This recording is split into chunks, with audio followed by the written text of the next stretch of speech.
भारत आदिवासी party BAP ने सलम्बर विधानसभा उपचुनावों के लिए सबसे पहले अपने कैंडिडेट की घोषणा कर दी है। जी हां, बीएपी ने एक बार फिर जितेश कटारा को कैंडिडेट बनाया है और या फिर ये कहें कि अपना विश्वास फिर से एक बार जितेश कटारा पर जताया है। पार्टी ने 2023 के विधानसभा चुनावों में भी कटारा को ही कैंडिडेट बनाया था। वे तीसरे नंबर पर भी रहे थे। पार्टी के राष्ट्रीय अध्यक्ष मोहनलाल रोत ने जानकारी देते हुए बताया कि पार्टी ने जनप्रतिनिधि सिलेक्शन प्रणाली के तहत वोटिंग कराई थी और जिसमें जितेश कुमार कटारा को सर्वाधिक मत मिले थे और इसी के आधार पर उन्हें कैंडिडेट भी चुना गया है। सलम्बर सीट भाजपा विधायक अमृतलाल मीणा के निधन के कारण खाली हो गई है और यहां 13 नवंबर को वोटिंग होगी। भारत आदिवासी पार्टी के राष्ट्रीय अध्यक्ष मोहनलाल रोत की अनुशंसा पर प्रदेश अध्यक्ष रमेश मैडा ने प्रत्याशी की घोषणा की है और सलम्बर विधानसभा उपचुनावों में जितेश कटारा को प्रत्याशी चुन लिया गया है।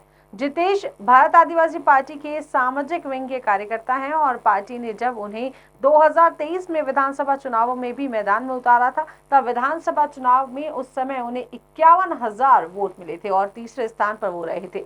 सलम्बर विधानसभा सीट भाजपा विधायक अमृतलाल मीणा के निधन के बाद खाली हुई, जिसके बाद अब उस पर चुनाव हो रहे हैं। सलम्बर विधानसभा सीट पर भाजपा के अमृतलाल मीणा को 80,086 वोट मिले थे और जीत उन्होंने दर्ज की थी। कांग्रेस के रघुवीर मीणा को 65,395 वोट मिले थे। प्रदेश में 7 विधानसभा सीटों पर चुनाव होने हैं, जिसमें से 2 सीटों पर भारत आदिवासी पार्टी भी चुनाव लड़ने वाली है और सलम्बर सीट पर प्रत्याशी की घोषणा के बाद अब डूंगरपुर जिले के 84 विधानसभा सीट पर भी प्रत्याशी की घोषणा जल्द ही हो सकती है और 84 सीट से 2 बार से राजकुमार रोत विधायक रह चुके हैं और वे पहले भारतीय ट्राइबल पार्टी और फिर भारत आदिवासी पार्टी से विधायक रहे हैं। लेकिन राजकुमार रोत के सांसद बनने के बाद इस सीट पर वापस उपचुनाव हो रहे हैं और ऐसे में आदिवासी पार्टी दोनों ही सीटों पर भाजपा और कांग्रेस को कड़ी टक्कर देने वाली है। आपको ये भी बता दें कि प्रदेश की 7 विधानसभा सीटों के लिए 13 नवंबर को वोट डाले जाएंगे और इसकी मतगणना 23 नवंबर को होगी। हालांकि अभी तक कांग्रेस और भाजपा ने अपने प्रत्याशियों की घोषणा नहीं की है और बदले हुए समीकरणों में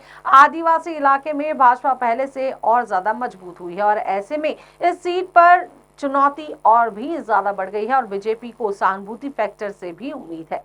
कटारा आदिवासी परिवार से साल 2015 में जुड़े हैं और भील प्रदेश विद्यार्थी मोर्चा में साल 2017 में सड़ारा कॉलेज की कमान उन्होंने संभाली थी। कटारा ने 2019 में कॉलेज में विद्यार्थी मोर्चा का चुनाव जिताने में अहम भूमिका भी निभाई थी और जितेश का कहना है कि स्थानीय युवाओं को रोजगार नहीं मिलता, ये बड़ी समस्या है और इसके अलावा ग्रामीण इलाकों में सड़कों का अभाव, शिक्षा, स्वास्थ्य, परिवहन की समस्याएं उनके प्रमुख मुद्दे हैं। जितेश के पिता कारीगर हैं और मां का 2015 में निधन हो चुका है। जितेश कटारा बाप पार्टी में राष्ट्रीय सदस्य रह चुके हैं और वे पोस्ट ग्रेजुएट हिंदी में एमए हैं और अभी एलएलबी की पढ़ाई वो कर रहे हैं।